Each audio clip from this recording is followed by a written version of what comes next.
D'après le programme, c'est à moi de continuer, où je vais vous expliquer le but de la présentation actuelle, c'est de présenter le principe du site OLTT qui a été développé à Adrak et aussi de montrer dans quelle mesure il permet d'avoir plus d'informations sur le patient.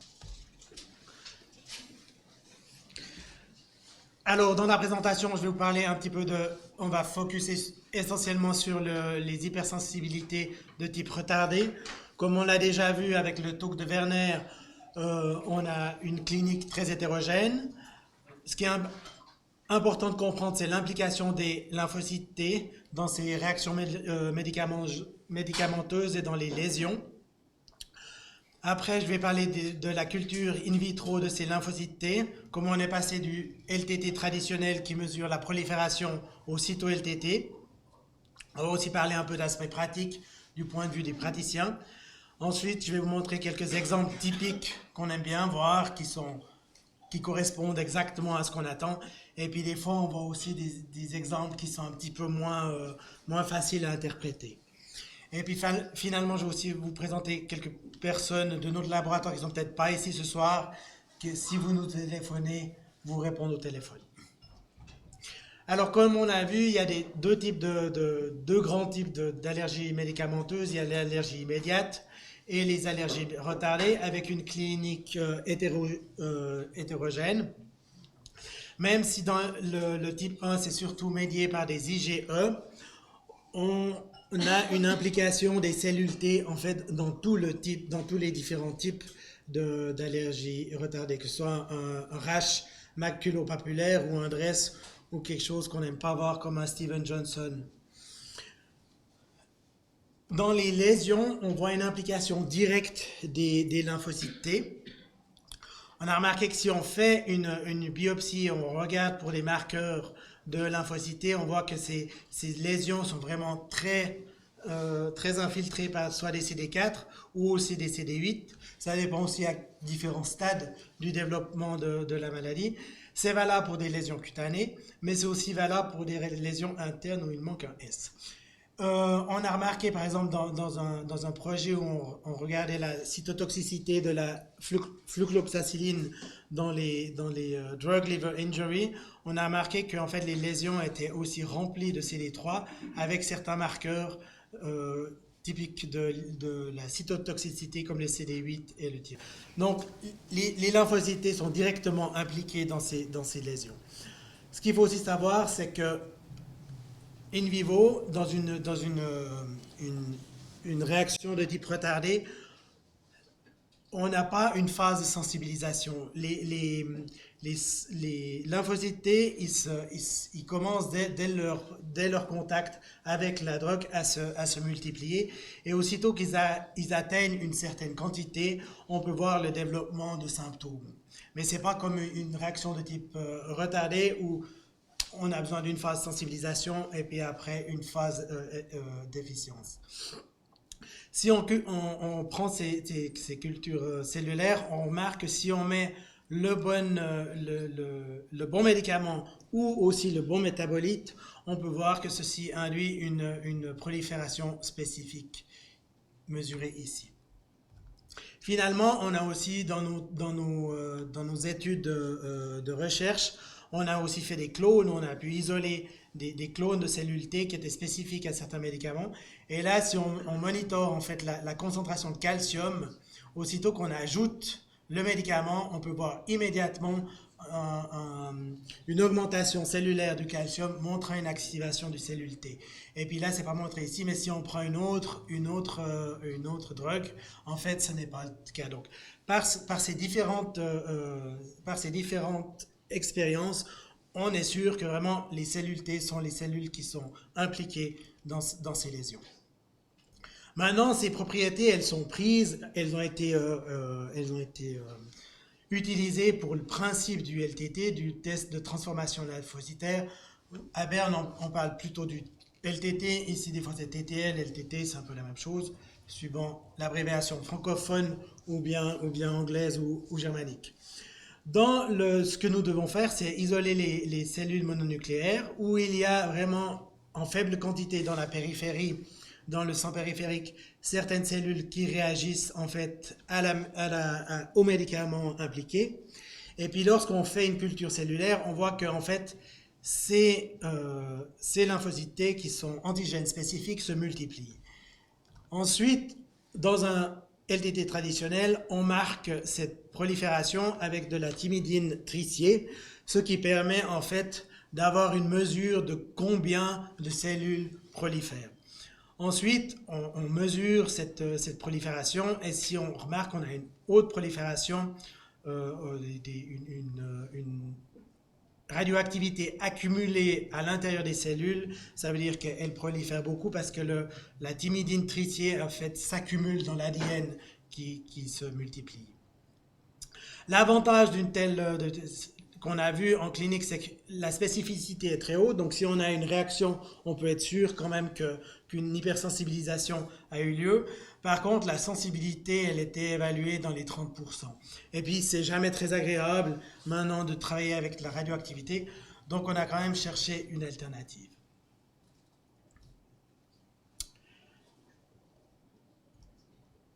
Maintenant, en fait, donc, le principe de base d'incuber les PBMC qui contiennent beaucoup de cellules T avec le médicament en différentes concentrations reste le même. La différence, c'est que maintenant, au lieu de mesurer par radioactivité la prolifération, on mesure différentes cytokines.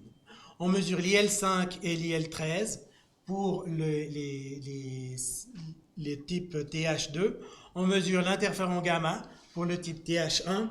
Et on a aussi inclus des marqueurs typiques de cytotoxicité qui sont le granzyme B et aussi la granulysine. Car en général, par exemple, ça c'est surtout pour les problèmes de Steven Johnson et Ten, les CD8 qui sont en général trouvés dans les lésions, elles ont un phénotype d'effecteur terminalisé et ne sont plus tellement capables de proliférer. Donc la libération de certaines enzymes, en fait cytokines, cytotoxiques, est vraiment importante pour ce genre de test. Là, on a actuellement plus de 600 substances. Justement, on couvre différents types de phénotypes. Donc, on a en fait une plus haute sensibilité. On va voir que, en fait, on a souvent des tests de cyto-LTT où des tests cutanés ont été faits qui sont révélés négatifs.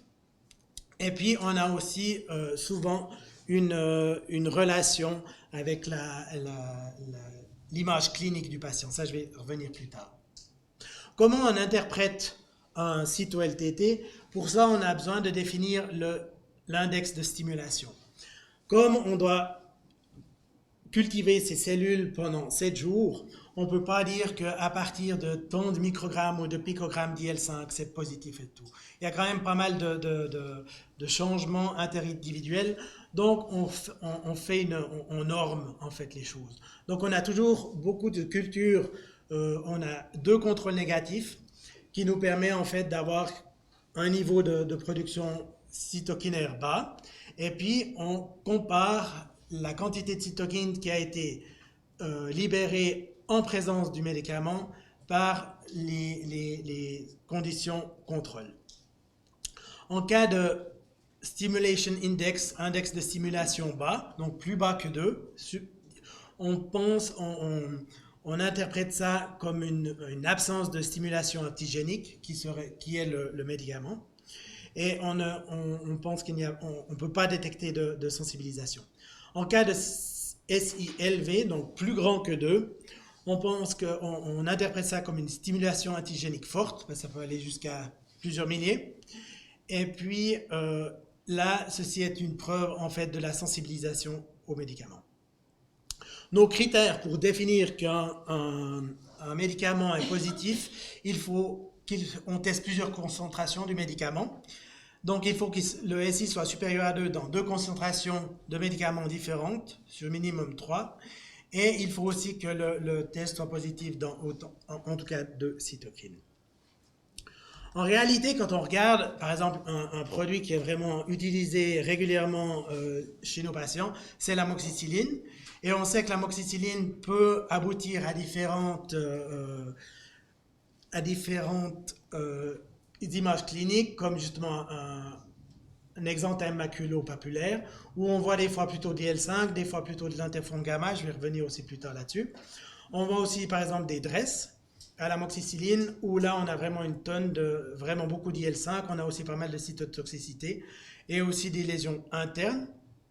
On remarque que le phénotype des cellules T impliquées dans des réactions bulleuses est en tout cas différente que celui de DRESS, avec vraiment normalement peu d'IL5, mais plutôt des enzymes, des cytokines cytotoxiques. Et on a aussi quelquefois des AGEP qui sont dus à l'amoxicilline. Dans une étude faite par le groupe de Werner il y a plus d'une dizaine d'années, on avait mesuré par multiplex différentes cytokines et on avait remarqué qu'en fait, en incubant les PBMC avec des médicaments auxquels les gens étaient allergiques ou non allergiques, on avait quand même certaines réponses. Et pour faire simplifier les choses, on a remarqué qu'avec l'interféron gamma, on avait la meilleure sensibilité. Cependant, la meilleure spécificité était quand même à mettre en relation avec l'IL5 plutôt. Pour le laboratoire, il faut quand même savoir que le LTT, c'est quand même quelque chose d'assez fastidieux. Donc, on doit isoler les cellules, on doit recevoir du sang frais. Et c'est pas quelque chose qui se fait très, très facilement. On ne peut pas demander à un laborant de faire 50 LTT de la journée, c'est simplement pas possible. Il y a certains aspects qu'on aimerait vous faire connaître qui impliquent certains investissements de notre part. Comme par exemple, justement, on a une banque de substances actuelles. Je regardais hier, on avait 680 substances pures dans notre banque de substances. On utilise soit des substances pures, parce qu'on ne peut pas tester des comprimés. Il y a toujours un peu de farine ou de dérivés de cellulose qui ne sont pas solubles et puis qui vont gêner les cultures cellulaires. Donc ça, on n'utilise vraiment que des substances pures. En alternative, on utilise aussi des solutions injectables. On utilise des solutions injectables seulement des solutions IV, parce que des solutions dépôt sont aussi remplies de certains polymères non solubles. Donc, soit des substances pures, soit des solutions injectables. Après, quand on a ces substances, il faut définir à quelle concentration on les teste. Pour ces substances, on a défini justement quelle concentration et on les a aussi évaluées. Le point de départ, en général, quand on commence avec une substance qu'on ne connaît pas, c'est de connaître quelle est la concentration maximale sérique. Ensuite, comme justement on a un contrôle négatif qu'on répète deux fois, on a deux différents contrôles positifs. Un cyto-LTT correspond en fait à 13 cultures cellulaires. Donc pour vous montrer quand même que c'est quand même assez exigeant. Le cyto-LTT est justement un test, je vous l'ai montré avec le calcul l'index de stimulation. On mesure pour chaque de ces 13 cultures cellulaires les 5 cytokines mesurées, IL5 et L13, interféron gamma et granzyme B et granulésine, ce qui correspond en fait à 65 mesures de cytokines par ELISA. On n'utilise pas l'ELISA parce que ça serait trop fastidieux, mais on a une solution de multiplex. Et puis, jusqu'à présent, on dit juste si les drogues sont positives et négatives. Pour l'année prochaine, on planifie d'avoir un nouveau système informatique où là, en fait, les valeurs SI seront communiquées aux médecins prescripteurs automatiquement. Mais ça viendra avec j'espère, courant de l'année 2023, avec le nouveau système informatique. On réalise ces tests pour, en fait, toute la Suisse. Donc, on a un service de coursier qui peut aller du Tessin à Saint-Gall ou aussi à Genève. Ensuite, on renvoie les rapports dans la Suisse entière aussi. Ce qui est des aspects pratiques, comme justement on ne peut pas faire 40 LTT à la demande, un jour 40, un jour 0, on demande aux gens de prendre rendez-vous par téléphone. En général, une fois que le rendez-vous est pris, la veille du test, la prise de sang est prise en début d'après-midi pour réduire le temps où le sang n'est pas processé. On a un formulaire de prescription qui est en fait téléchargeable. Tous nos formulaires sont téléchargeables là, sur ce lien. Ce qui est important de mentionner sur le formulaire, c'est les 3 substances. Par test, on teste maximal 3 substances. On a certaines fois des combinaisons comme l'amoxicilline et l'acide clavulanique qu'on peut tester ensemble, ou le trimoxazole. Il y a quelques rares exceptions où on peut tester des combinaisons. Mais on accepte jusqu'à maximum 3 substances. Une 4e, c'est pas possible parce qu'on n'a pas la place. Il faut du sang hépariné. Si une allergie aux héparines est suspectée, dans ce cas-là, on peut exceptionnellement prendre du sang et des TA. On a besoin de beaucoup de sang parce qu'on travaille avec les cellules. C'est pas juste du plasma qu'on peut diluer, donc on a besoin de beaucoup de cellules. Suivant l'âge du patient et tout ça, on demande une quantité de 50 cc. On demande aux gens, parce que justement, comme on donne une interprétation, on aime bien savoir en fait quelle est l'image clinique que le patient a donnée. Donc, on aime bien quand les médecins prescripteurs remplissent ceci. Si vous avez des remarques à faire et aussi de la place pour ajouter des choses, vous pouvez aussi toujours nous téléphoner. Ensuite, le jour du test, on envoie un service de coursier qui transporte le sang à notre laboratoire pendant la nuit, qui vient le lendemain matin. Ensuite, on le processe immédiatement. On fait une culture de 7 jours avec les différentes drugs. Ensuite, on isole le surnageant. On analyse les 5 cytokines et vous recevez le résultat 10 à 14 jours après la prise de sang.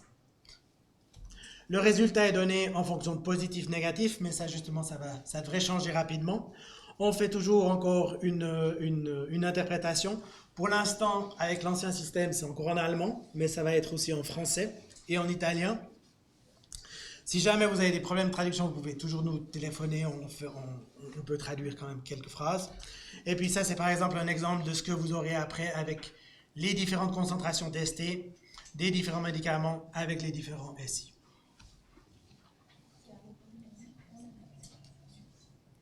Maintenant, j'aimerais venir sur certains exemples caractéristiques.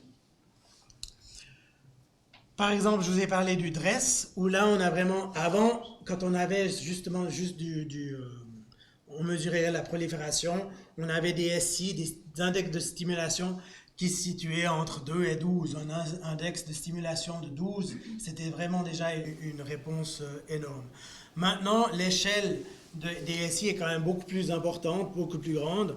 Par exemple, là, dans un DRESS vraiment fort, on a pu voir jusqu'à des SI de 2600 pour la vancomycine, et qui est vraiment fortement positif dans l'IL-5. Et ça, c'est l'exemple d'un DRESS typique qu'on aime bien voir, parce que ça correspond à nos idées que l'IL-5 est vraiment important dans un DRESS. On voit aussi quand même que les autres cytokines ne sont pas absentes, mais par rapport à un index de stimulation de 2600, même 160 qui est très haut, ou 8 pour l'interféron, ça reste quand même des bonnes valeurs. On a aussi justement deux types de contre-positifs. Un qui est un polyclonal qui active toutes les cellules T, et aussi un antigène de mémoire, comme en Suisse normalement toutes les personnes ont été vaccinées au tétanos. Là en général on fait aussi on fait une conclusion. On a remarqué que là justement le DRESS était très probablement dû à la vancomycine. On a un petit signal en comparaison léger avec cefepime, ça peut éventuellement faire un doute, mais le sulfaméthoxazone qui a une bonne sensibilité, et là peut être exclu. Dans les exanthèmes, on trouve vraiment à peu près 2 sortes. On trouve des exanthèmes maculopapuleux avec une dominance des cytokines Th2. Donc, on voit aussi que l'IL-5 est importante, mais ça quand même pas, on est plutôt dans un SI d'environ 100 ou plusieurs centaines, mais pas plusieurs milliers. On a aussi une implication des autres cytokines, mais la dominance est vraiment faite par les cytokines Th2. Là, on peut voir justement que le test cutané était négatif, aussi, alors qu'on a vraiment une bonne réponse et une forte réponse pour la pénicilline dans ce cas. On a aussi un autre un autre type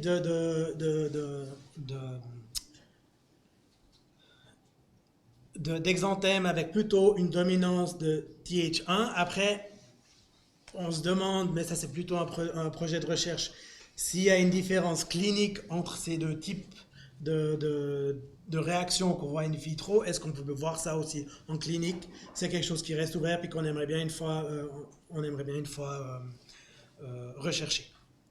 On remarque là, en fait, la dominance, c'est plutôt l'interféron gamma, qu'on compare aussi avec le tétanos. Et puis on remarque que l'ordre de grandeur est assez similaire, donc on est très confident qu'ici, on a une bonne réaction par rapport à l'amoxicilline clavulanique, l'acide clavulanique. Maintenant, comme ça a été testé en combinaison, on ne peut pas dire si c'est l'amoxicilline ou l'acide clavulanique qui est responsable, ou éventuellement les deux. Par contre, on peut dire qu'il n'y a pas de réaction croisée avec la pénicilline G, ni avec la céfuroxime. En faisant un petit peu en collaboration avec la polyclinique de Linsenspital à Berne, on a pu justement remarquer que dans les exanthèmes, en général, on a quand même plutôt les index de stimulation sont les plus hauts avec l'interféron gamma. Pour le DRESS, c'est vraiment typiquement l'IL5 qui est vraiment le plus haut, avec quand même aussi une échelle qui est vraiment 10 à 100 fois supérieure aux exanthèmes. Et puis pour le Steven Johnson N10, même si on n'en a pas beaucoup, et on a récemment aussi modifié légèrement les conditions de culture avec un sérum qui nous permet d'avoir un background vraiment faible, où on arrive à aussi augmenter la sensibilité. Et là, en général, la plus haute, c'est quand même le Grand Zyme. Le LTT sert aussi, par exemple, à identifier certaines réactions croisées, typiquement dans les inhibiteurs de la pompe à protons. La réaction croisée dans les inhibiteurs de pompe à protons est assez fréquente. Et puis là, on a un exemple assez type où on a l'esoméprazole et le pantoprazole qui sont les deux positives. Le paracétamol qui l'était pas, par contre. On peut aussi, dans certains cas, exclure une réaction croisée entre l'amoxicilline qui est positive et la céfuroxime qui l'est pas. Ça, c'est les exemples qu'on aime bien voir où quand même on a des réactions assez fortes et assez claires.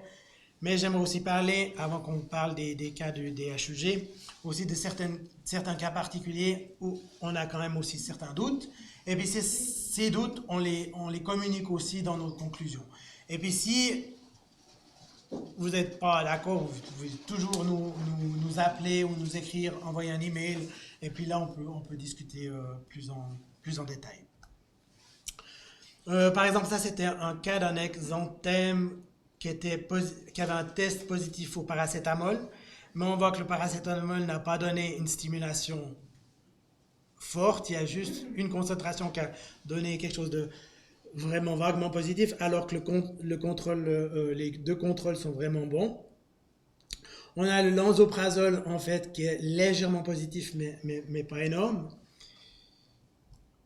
Donc, on se demande la faible activation. Est-ce qu'il y a une discrépance entre le test cutané et en fait le LTT? Est-ce que c'est un faux positif, le lansoprazole?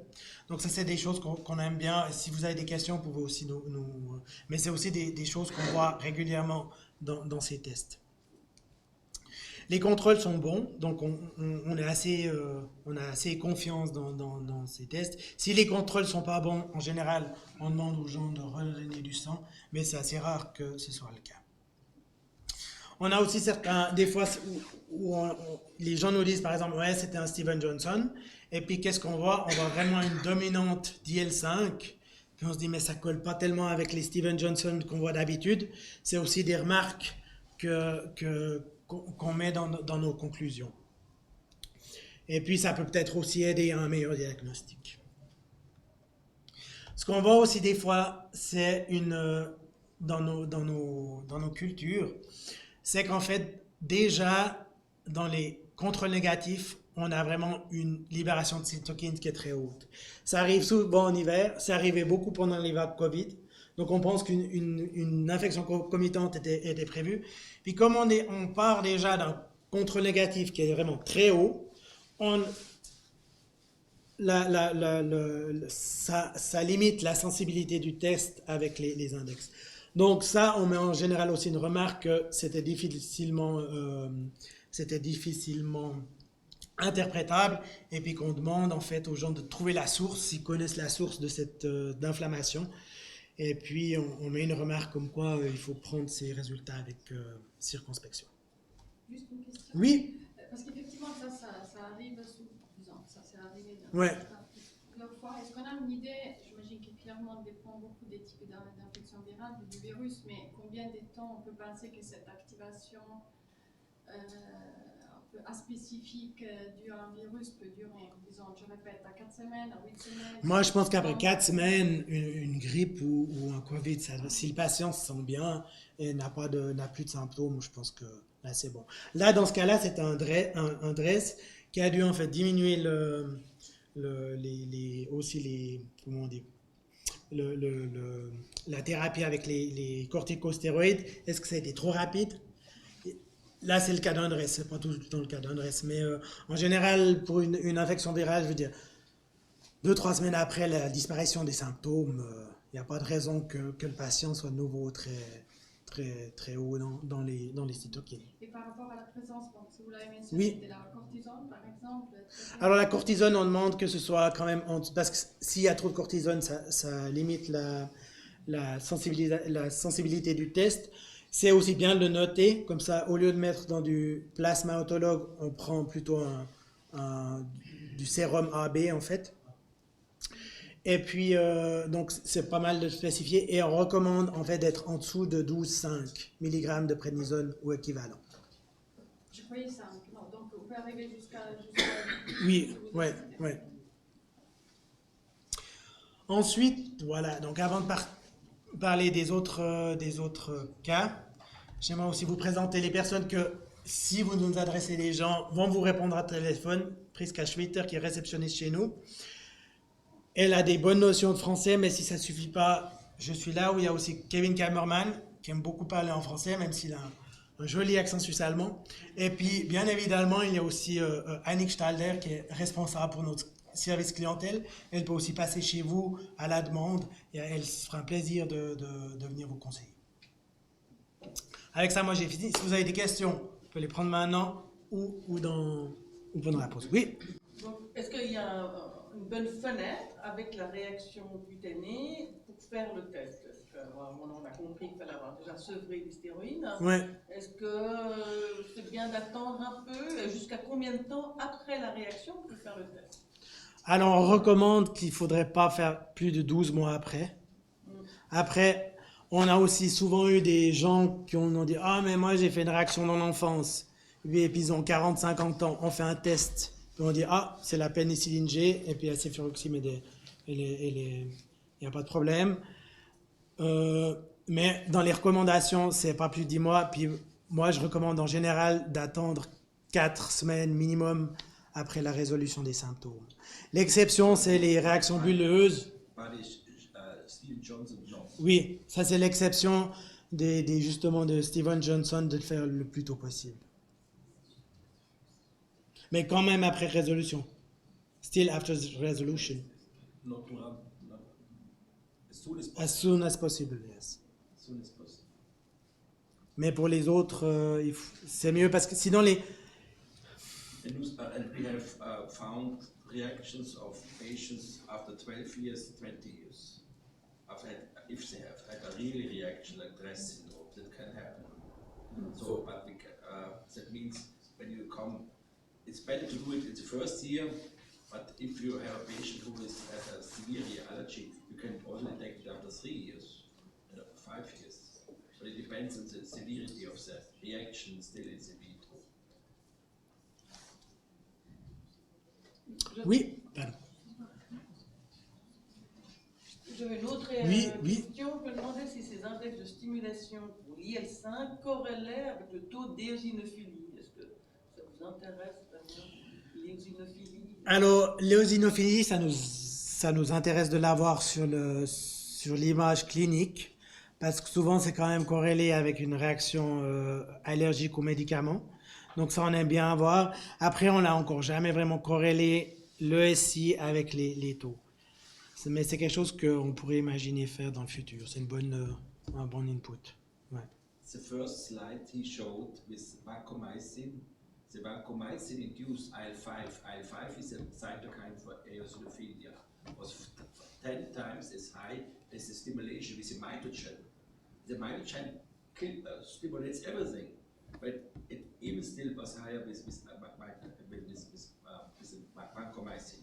And we observed, I have never observed a lot of T-cell clones which produce abnormal amounts of IL-5, which explains the often occurring eosinophilia, and in the rest, it's one of the hallmarks of eosinophilia.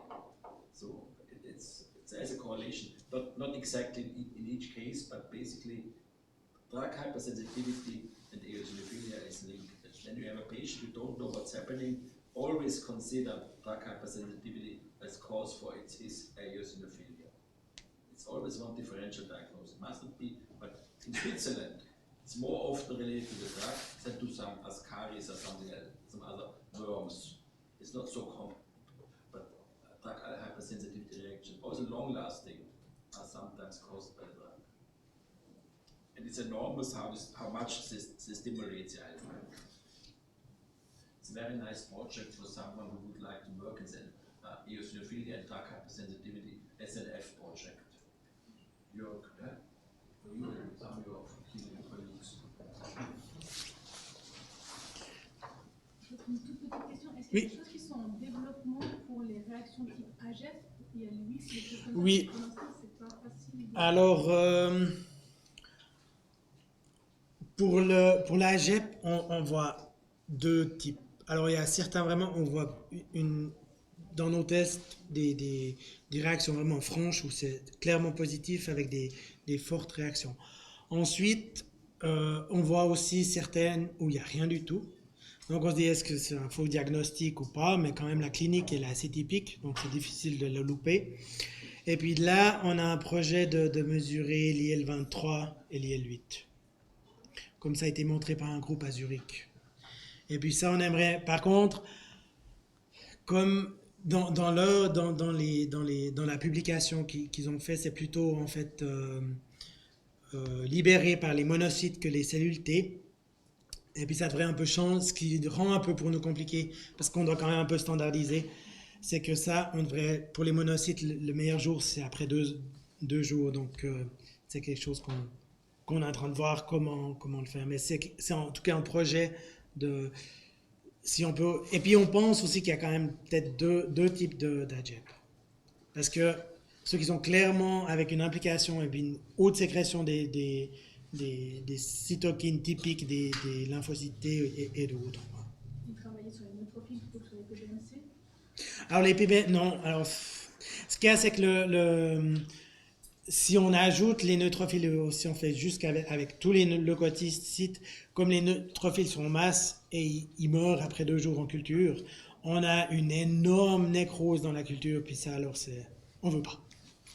Ouais, après, ça libère des agents stimulants qui après faussent les résultats, donc c'est quelque chose qu'on n'aimerait pas faire.